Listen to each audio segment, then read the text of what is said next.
प्यारे विद्यार्थियों, इस हिंदी कक्षा में आपका स्वागत है। कक्षा 7वीं में 2 पुस्तकें हैं। एक मुख्य पुस्तक वसंत और एक सहायक पुस्तक बाल महाभारत। आज हम बाल महाभारत पढ़ेंगे। बच्चों, मैं आपसे एक प्रश्न पूछना चाहता हूं। आप में से कितने ऐसे हैं जो महाभारत का नाम सुने हैं? क्या सुने हो? अच्छा, कैसे सुने भाई? क्या? अच्छा, महाभारत धारावाहिक देखकर। तो हाँ प्यारे बच्चों, अभी महाभारत धारावाहिक डीडी भारती में दिखाया जा रहा है और आप सभी ने उसे देखा है और आप महाभारत के विषय में जानते हैं। तो महाभारत के विषय में मैं इतना बतला दूं कि महाभारत महाकाव्य है, महागाथा है। इसका लेखन महर्षि पराशर के यशस्वी पुत्र महर्षि वेदव्यास जी ने किया है। इसका लेखन वेदव्यास जी ने संस्कृत में किया और यह भारतीय संस्कृति का महाकाव्य है। पूरे विश्व में इसकी ख्याति है। विश्व की अनेक भाषाओं में इसका अनुवाद हो चुका है। भारतीय भाषाओं में भी इसका अनुवाद हुआ है। संस्कृत से बाल महाभारत का हिंदी अनुवाद महान राजनीतिज्ञ गोपालाचारी जी ने किया है। महाभारत की रचना के पश्चात महर्षि वेदव्यास जी ने इसे अपने पुत्र सुखदेव जी को सुनाया था और सुखदेव जी ने अनेक ऋषि मुनियों को सुनाया। पहले महाभारत या कोई भी महागाथा, महाकाव्य मौखिक रूप से सुनाए जाते थे, उन्हें कंठस्थ कर लिया जाता था। बाद में भोजपत्र में लिखा गया, ताड़पत्र में लिखा गया और जब कागज का आविष्कार हुआ तब कागज पर मुद्रित किया गया। प्यारे बच्चों, महाभारत भारतीय संस्कृति की अनमोल धरोहर है। हम सभी को इसका ज्ञान होना चाहिए जिससे हम अपनी संस्कृति पर गर्व कर सकें कि हमारी संस्कृति ऐसी है जहां वेद, पुराण, उपनिषद, रामायण और महाकाव्य जैसे महान ग्रंथ की रचना हुई और विश्व ने जिसे सराहा, जिसकी प्रशंसा की और भारतीय संस्कृति को आदर की दृष्टि से देखा। महाभारत कथा में हस्तिनापुर राज्य की कथा है जहां राजा शांतनु हुए और उनके वंशज के रूप में कौरव पांडव हुए और सत्ता के लिए वे आपस में लड़े। महान युद्ध हुआ, भयानक युद्ध हुआ जो महाभारत के नाम से सुप्रसिद्ध है। यह कथा असत्य पर सत्य की विजय को दिखलाती है। भगवान श्री कृष्ण ने धर्म की रक्षा के लिए द्वापर में अवतार लिया और यह कथा भी द्वापर की है। प्यारे बच्चों, मैं बता दूं कि भारतीय संस्कृति में 4 युग माना गया है। प्रथम युग है सतयुग, जिसमें धर्म की पूर्ण प्रतिष्ठा रहती है। भगवान विष्णु, शिव, ब्रह्मा जी सभी को दर्शन दिया करते। दूसरा युग है त्रेता युग, जिसमें भगवान श्री राम का अवतार हुआ। तीसरा द्वापर युग, जिसमें भगवान श्री कृष्ण ने अवतार लिया और आखिरी है कलयुग। वर्तमान युग कलयुग है। तो भगवान श्री कृष्ण द्वापर में जन्मे और द्वापर में ही महाभारत का युद्ध हुआ था। अब हम महाभारत को विस्तार से समझते हैं। महाभारत हस्तिनापुर की कथा है। महाराजा भरत, जिनके नाम से हमारे देश का नाम भारत पड़ा, जो राजा दुष्यंत और शकुंतला के पुत्र थे। उसके बाद शांतनु हुए, प्रख्यात सम्राट। शांतनु की 2 रानियां थीं, गंगा और सत्यवती। गंगा से देवव्रत हुए, जिन्होंने भीष्म कठोर प्रतिज्ञा की कि वे आजन्म ब्रह्मचारी रहेंगे, इसलिए इनका नाम भीष्म पड़ा। सत्यवती से 2 पुत्र हुए, चित्रांगद और विचित्रवीर्य। चित्रांगद ज्येष्ठ थे, किंतु एक गंधर्व से युद्ध करते हुए वीर गति को प्राप्त हुए।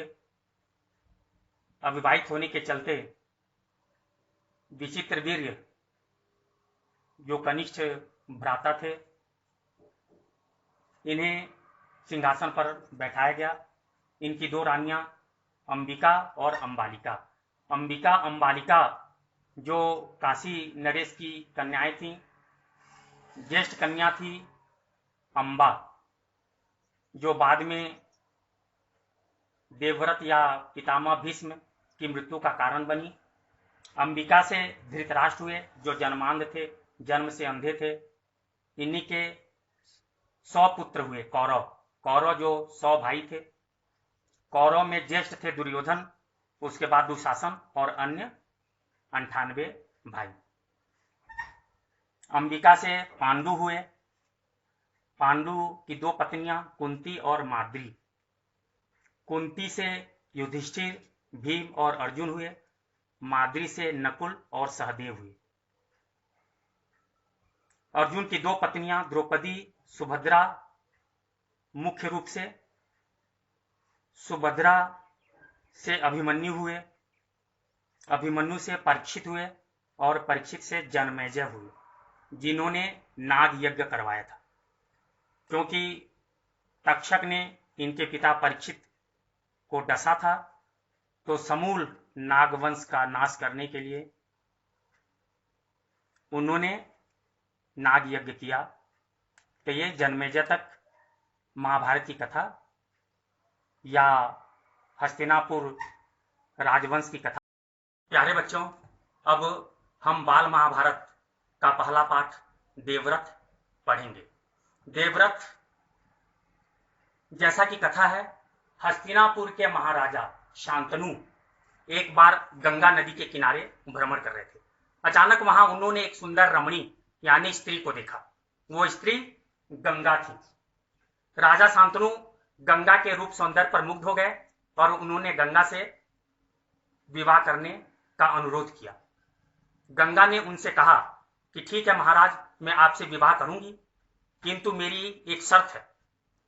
मैं जो कुछ भी करूं आप मुझे रोकेंगे नहीं, प्रश्न नहीं करेंगे। तो गंगा की बात सुनकर राजा शांतनु ने कहा, ठीक है, तुम मुझसे विवाह करो, मैं किसी भी बात के लिए तुम्हें रोकूंगा नहीं, तुमसे प्रश्न नहीं करूंगा। इस भांति गंगा और राजा शांतनु का विवाह संपन्न हुआ। कालांतर में यानी कुछ दिनों के बाद गंगा ने प्रथम पुत्र को जन्म दिया। जन्म के उपरांत गंगा उस पुत्र को लेकर नदी की तरफ चल दी। राजा शांतनु ने देखा कि गंगा अपने प्रथम पुत्र को लेकर नदी की ओर क्यों जा रही है। वे छिपते हुए गंगा के पीछे चल दी। गंगा नदी के पास पहुंची और उन्होंने उस नवजन्मा पुत्र को गंगा में प्रवाहित कर दिया।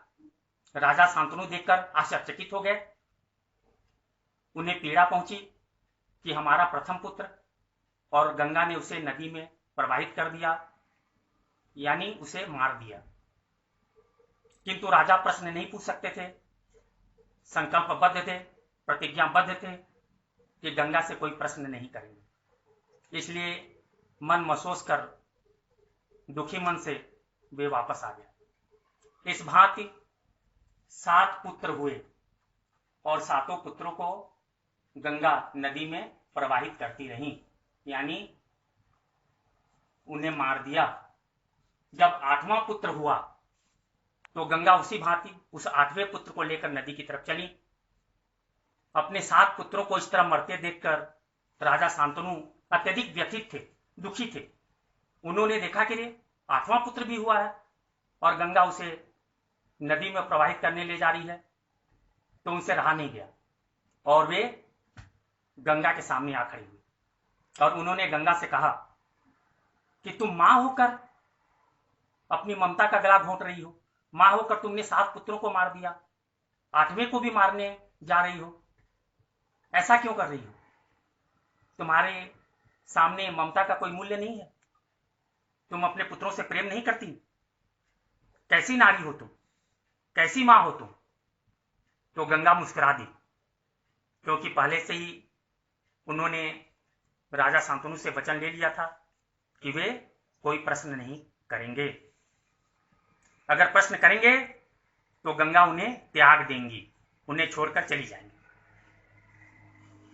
राजा शांतनु के प्रश्न पूछते ही गंगा मुस्कुराई और उन्होंने कहा, राजन, लगता है आपको अपने पुत्र से प्रेम है, आपको मुझसे प्रेम नहीं है, इसलिए आपने अपना वचन भंग कर दिया। आपने मुझसे प्रश्न कर लिया, अब मैं आपके साथ नहीं रहूंगा।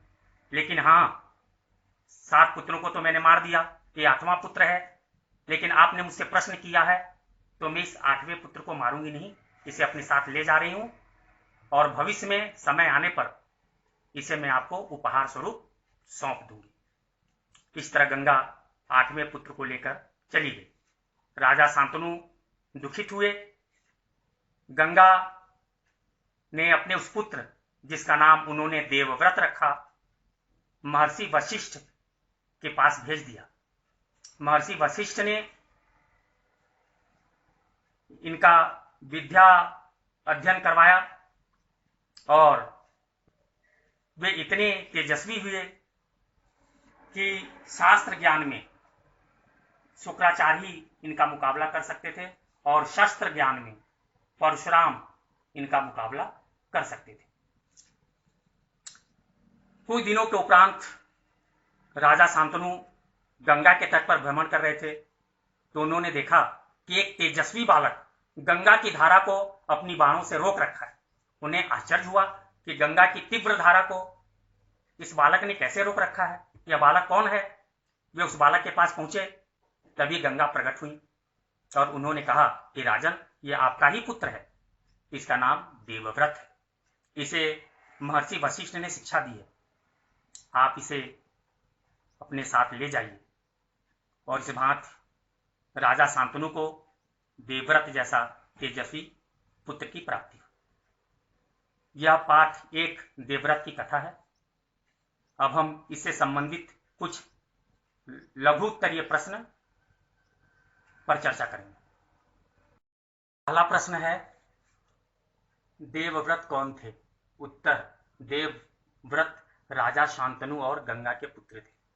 प्रश्न 2, गंगा कहाँ खड़ी थी?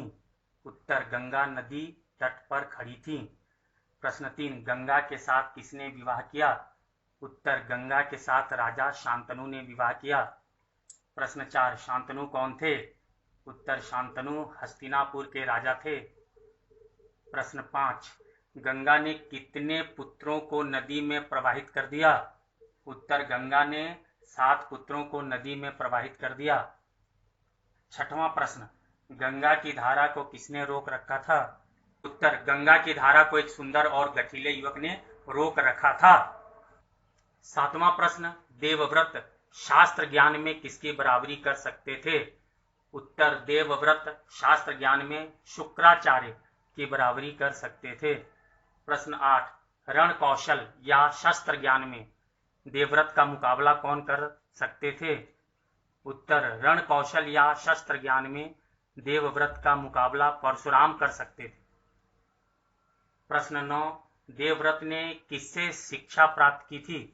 उत्तर, देवव्रत ने महर्षि वशिष्ठ से शिक्षा प्राप्त की थी।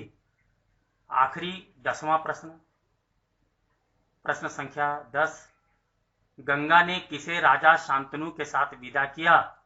उत्तर, गंगा ने देवव्रत को राजा शांतनु के साथ विदा किया। इस तरह इस पाठ से संबंधित 10 प्रश्न हैं। आशा करता हूं आप इन्हें अपनी नोटबुक में लिख लेंगे और याद भी कर लेंगे। अब हम अगले वीडियो में मिलेंगे। पाठ 2, भीष्म प्रतिज्ञा।